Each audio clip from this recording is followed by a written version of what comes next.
You don't know the most powerful part of yourself, and as long as it stays in the dark, your life will remain smaller than it could be. Today, you're going to discover exactly where your purpose has been hiding and why it has always slipped through your hands.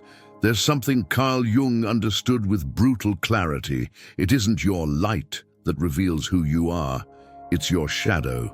The shadow, everything you avoid, repress, hide, or fear, carries the force capable of rewriting the entire direction of your life. And that's why, even when you try to do everything right, you might still feel lost, disconnected, or without a sense of direction. It's not a lack of effort, it's a lack of depth, because no one finds purpose living only on the surface. Today, you're going to discover what has truly been sabotaging your evolution, why patterns repeat, why you self-sabotage, why you feel you're always falling short of who you could be. And more importantly, you're going to understand how to turn your shadow into the key that reveals the path you were born to walk. Jung believed that purpose emerges when we stop running from ourselves, and that's exactly what this video will show you, in a practical, emotional, and deeply transformative way. If you allow it, this may be the first time you truly meet yourself. He always believed that the purpose of life was something grand, almost epic, like a sudden light that appeared out of nowhere and illuminated everything. But as he grew older, he realized that real meaning doesn't show up in the brightest places. It reveals itself in the places he avoided. The shadow, quiet and persistent, held questions he never had the courage to answer. It felt like a forgotten box in the attic of the soul, filled with memories, impulses, and truths he didn't want to face. And it was there, in that uncomfortable corner of self-knowledge, that he began to understand what Jung had tried so hard to teach. What truly transforms someone is not what shines on the outside, but what pulses in the dark. He realized he had spent years trying to be the best version of himself, shaping himself according to what the persona demanded: polite, calm, admirable, acceptable. But that version crafted for the world was just a polished frame trying to hide deep cracks. It's strange how we all do this. Smile when we want to scream, agree when we want to walk away. It's a desperate attempt to avoid judgment. Jung said that what we repress doesn't disappear. It reorganizes itself in the unconscious, waiting for the moment to resurface. And when it resurfaces, if there's no courage to face it, it becomes a cycle of silent repetition. To understand his shadow, he began with small personal exercises. Sometimes he wrote down questions he avoided, like, why did I act this way? Was that authentic? What was my first instinct? What would I do if the roles were reversed? Other days, he simply walked while trying to hear his own thoughts. It seemed simple, but this kind of introspection demands brutal honesty. True self-knowledge is never comfortable. It's like turning on a light in a room you pretended was clean. Transformation begins the moment you stop hiding from yourself.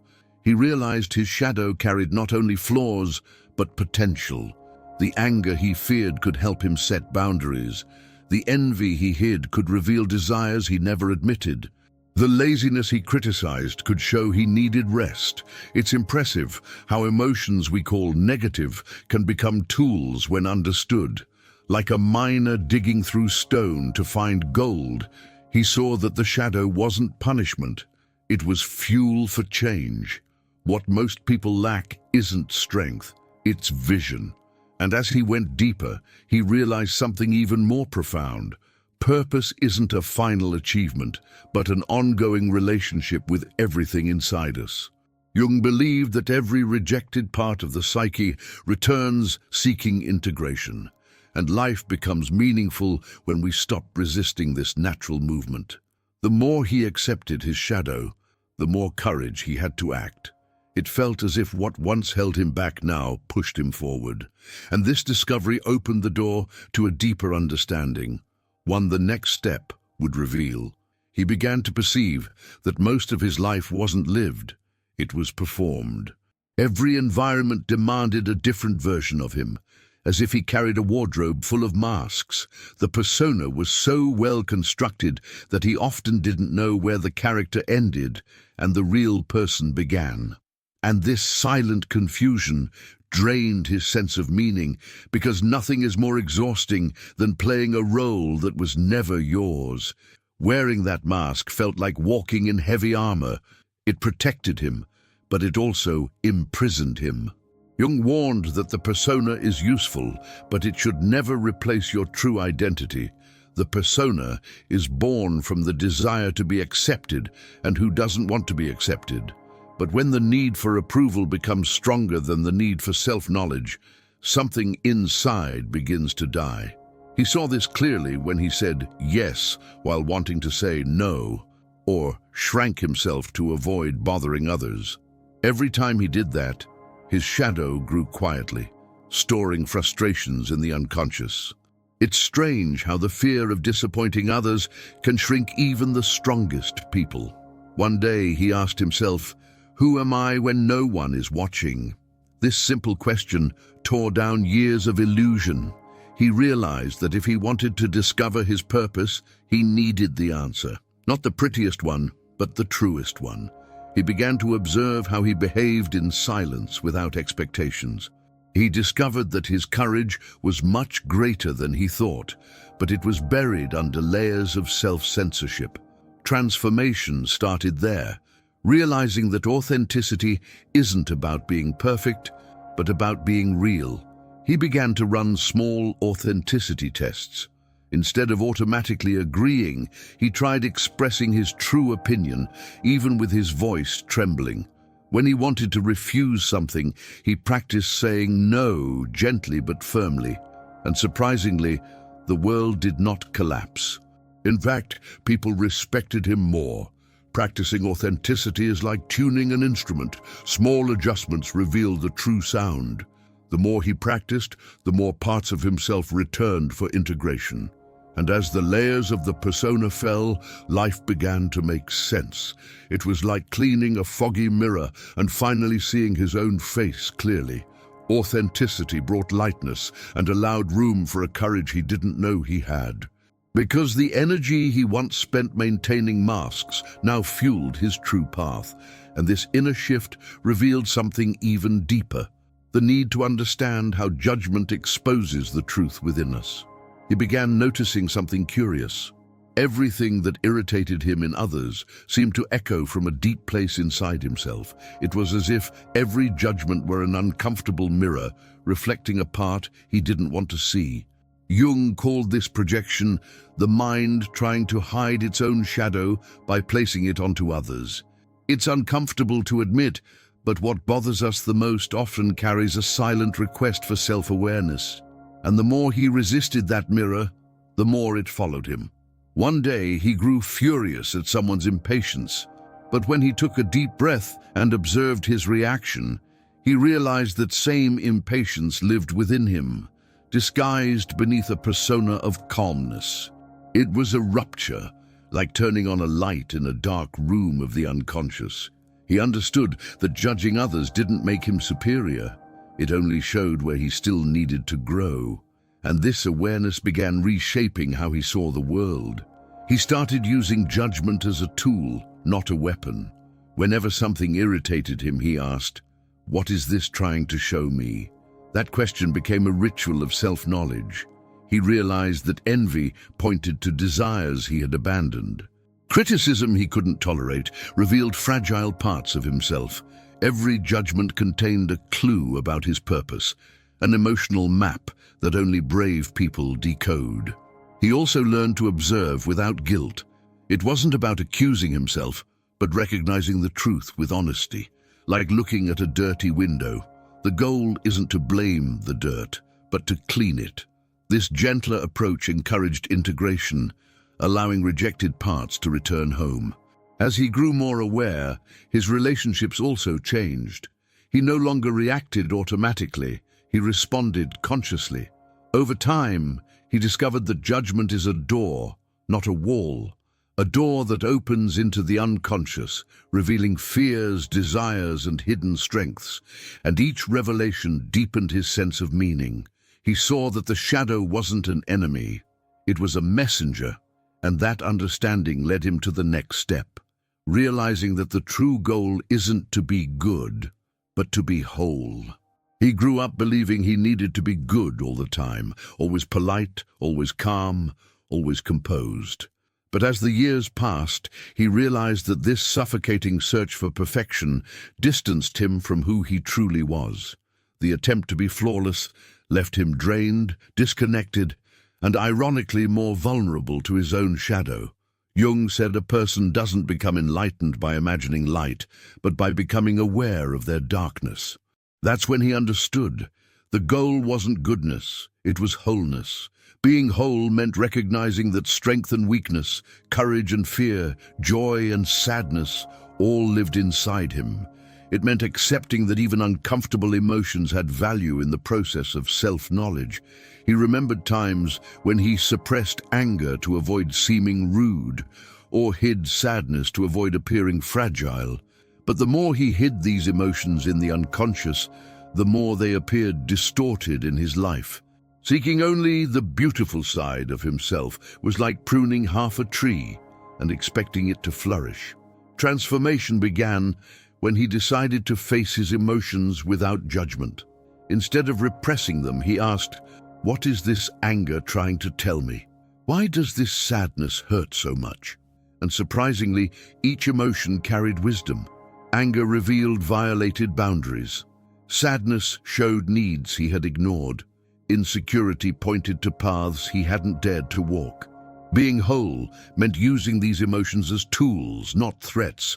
This inner awareness changed everything around him. He began speaking more clearly, setting firmer limits, taking action with intention, not to impress anyone, but to be real. And the world responded differently. People respected him more because he was no longer playing roles. The persona didn't disappear, but it stepped aside. It became a resource, not his identity. And ironically, when he stopped trying to be perfect, he began to feel lighter, freer, and more meaningful. Wholeness meant allowing himself to be human, with flaws, desires, contradictions, and strength. It meant walking with light and shadow side by side, knowing both had something to teach. And this understanding opened the way to something deeper, transforming pain into awareness. He always thought pain meant something had gone wrong. But as he matured, he saw that pain was often a sign of something trying to emerge. It was like an alarm ringing inside the unconscious, demanding attention. Jung believed that what hurts us the most often reveals where our greatest growth lies. And he realized that every painful discomfort carried a message, an invitation to look within. He saw that moments of failure, rejection, or disappointment opened doors to the shadow. When someone let him down, it exposed expectations he never questioned. When things fell apart, it revealed patterns he had avoided facing. Pain acted like a strict teacher, not gentle, but precise. And he understood that running from pain only prolonged suffering, while facing it brought him closer to purpose. He began turning each wound into clarity. When frustrated, he wrote to explore the roots of his emotion. When lost, he walked in silence to hear what his soul wanted to say. When sadness overwhelmed him, he opened up to someone he trusted, because some pains only dissolve when spoken. Observing pain with curiosity, not fear, awakened a profound transformation. With time, he realized pain was a bridge, connecting who he was to who he could become. It was a beam of light exposing what had been hidden. Each wound carried a message about limits, needs, and vulnerabilities. And this awareness nurtured integration, allowing rejected parts to finally return. Pain, once seen as a barrier, became guidance. Instead of seeing it as an enemy, he treated it as a compass. He realized that what we resist most often reveals us the most. And this brought him new meaning, the certainty that no difficulty is wasted when used for growth. But this understanding also demanded something new, acting even when afraid. He once believed courage meant feeling no fear. But he learned that real courage emerges only when fear is present. It appears precisely when the heart races, hands sweat, and doubts rise. That is the moment transformation becomes possible. Jung said, "What we fear most points directly to what we must do." And this idea echoed inside him. He realized he had spent years waiting to feel ready, ready for change, ready for action, ready for life. But readiness never came. The unconscious always found another excuse. It was like waiting for a storm to end in order to sail, but the storm never passed. Fear wasn't a stop sign, it was an invitation. Fear pointed exactly to where purpose lived. To break the cycle, he practiced small daily acts of courage. He reached out to people he avoided, said no when needed, shared ideas he once hid. Each step seemed small, but together they built momentum. Life responds when we move, even trembling. Action dissolves fear. He wrote down fears weekly and listed the smallest step to face each one. If he feared professional exposure, he reached out to someone experienced. If he feared starting something new, he dedicated 10 minutes a day. These steps created alignment between intention and action. Courage wasn't a feeling, it was a practice. He realized there is no purpose without risk, no meaning without stepping into the unknown. Everything he admired in others, authenticity, strength, depth, existed because someone acted despite fear. And he understood the next step required even more, not just acting, but becoming the architect of his life instead of reacting to it. He noticed that he spent much of his life responding instead of initiating. He woke up trying to keep up with expectations, not with his own desires. This reactive life drained his sense of meaning, like rowing without choosing a direction. Jung said living without intention is merely surviving, and he saw this clearly. The more he waited, the less life happened. A reactive life is like drifting in a river without paddles. The current decides. He avoided conflict to keep the persona of the easygoing one. He didn't start new ideas because he believed time would appear eventually, but eventually never came. And every day he avoided choices, the emptiness grew. The shadow collected the bill for stagnation, so he began creating intentional movement. Small actions, organizing his space, walking daily, setting weekly goals. Even simple acts created transformation. Setting aside 15 minutes a day for something meaningful rekindled parts of him he had forgotten. Movement fed purpose. He asked himself daily, "What can I start today?" This question reclaimed control. Starting didn't mean something big, just something. Sending an email, researching a new idea, studying for a short time. Action broke the illusion of perfection. And with time, he felt something awakening, a sense of authorship over his own life. He saw that living actively was a choice, renewed each day, a conversation between his present self and the person he was becoming. As he moved forward, even small steps integrated parts of his shadow. Awareness grew, and he realized a deeper truth. To live fully, he needed to use every part of himself, even the ones he once feared. He once believed the shadow was only something to avoid, but the more he explored it, the more he saw it as raw material, powerful and deeply revealing. Jung taught that what we repress controls us, and what we acknowledge empowers us. And when he finally faced his shadow, he found that his flaws held hidden abilities waiting to surface. He noticed that so-called negative emotions were signals. Anger meant a boundary was broken. Envy meant a desire was ignored. Laziness meant exhaustion or lack of meaning. Avoiding these emotions was like ignoring signs on the road. Eventually you get lost. The shadow, when listened to, becomes a map of the unconscious. He began writing down each discomfort and asking, "What is this trying to show me?" Patterns appeared. Impatience revealed fear of inadequacy. Irritation exposed perfectionism. Shame exposed vulnerability. Each insight was integration, light entering darkness. Meaning grew from understanding. Facing the shadow required courage. Admitting imperfections, accepting responsibility, understanding change is lifelong. But this honesty freed him. Instead of fighting himself, he became his own ally, and life responded. He soon saw the shadow not as a monster, but as a guide. He felt whole, aware, capable of using every emotion as fuel. It was like discovering tools hidden in the dark. And this opened the next realization. Darkness isn't the opposite of light, it completes it. He realized that meaningful lives always include difficulty. Happiness isn't the absence of darkness, it's the contrast that gives happiness its flavor. A sunrise is beautiful because night came first. Jung said even a happy life must include some darkness. And he saw this in his own story. Every strength he gained was born from a struggle he survived. He remembered days when everything collapsed. Jobs lost, relationships broken, dreams delayed. At the time, it felt like the end. But later he saw those endings created space for beginnings. Darkness wasn't punishment, it was preparation. The unconscious removes what no longer serves us, even when the ego resists. His most vulnerable moments became mirrors.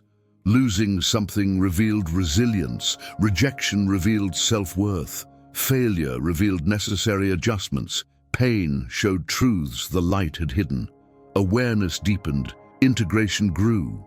He asked himself, whenever something went wrong, what is this teaching me? A rejected project pushed him into a talent he had ignored. A breakup revealed boundaries he needed. Accepting, learning, transforming. These gave life depth. Purpose emerged in contrast. Darkness became part of his light. Shadows revealed contours, depths, and truths he couldn't see before. And with this understanding, he reached the final realization. The journey is made meaningful, not by what we reach, but by who we become along the way. He once believed meaning would appear only after achieving something important, a respected job, recognition, accomplishment. But self-knowledge showed him that purpose isn't a finish line. It's built step by step. The mistakes, the pauses, the recoveries, these shaped him more than any victory. Jung said the journey matters more than the destination, and that changed him. He noticed his most transformative moments were born from uncertainty. Those moments when his shadow confronted him, when he dropped the persona, when the unconscious revealed suppressed truths. Each challenge brought strength, clarity, and awareness. Transformation wasn't in success, it was in persistence. He began recording daily progress, not just big wins, small ones, a difficult conversation, an emotion recognized, a boundary set. These steps built self-trust, they strengthened purpose. Like watering a plant daily, the growth appeared unexpectedly, but powerfully. He realized comparing his journey to someone else's was pointless. Each person carries their own mix of shadow and light, their own pace, their own wounds. The persona tricks us into believing success has a standard, but true success appears when we walk our own road. Accepting this brought freedom. And then he understood. Purpose is not a destination, it's a direction. It lives in every attempt, every step, every adjustment. Life becomes meaningful when we stop seeking only the final moment and begin honoring the path itself. And with that realization, something inside opened, preparing him for the moment when all of this would finally come together.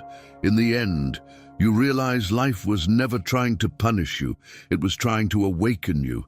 Every fall, every failure, every discomfort you tried to avoid, all were essential parts of the path that led you here. And now that you've met your shadow, now that you understand how it shapes your purpose, you must choose. Will you ignore what you've discovered, or finally use it to transform your life? Because the truth is simple and powerful. Nothing changes until you change. And you already carry within you all the pieces you need: courage, awareness, and clarity that most people spend a lifetime searching for. So let me leave you with a few questions that can change everything. What will you do with what you learned today? Which part of your shadow are you ready to integrate? And what small step can you take today to move closer to the life you truly want? The answer won't come from me. It will come from you. And when it comes, it may mark the beginning of a whole new story. If this video touched you, challenged you, or made you see something that was previously hidden, you already know what to do. Subscribe to Mind's Silent Echo, activate notifications, and keep walking with me through this universe of deep self-knowledge, inner transformation, and living philosophy. There is still so much to discover, and your journey is just beginning.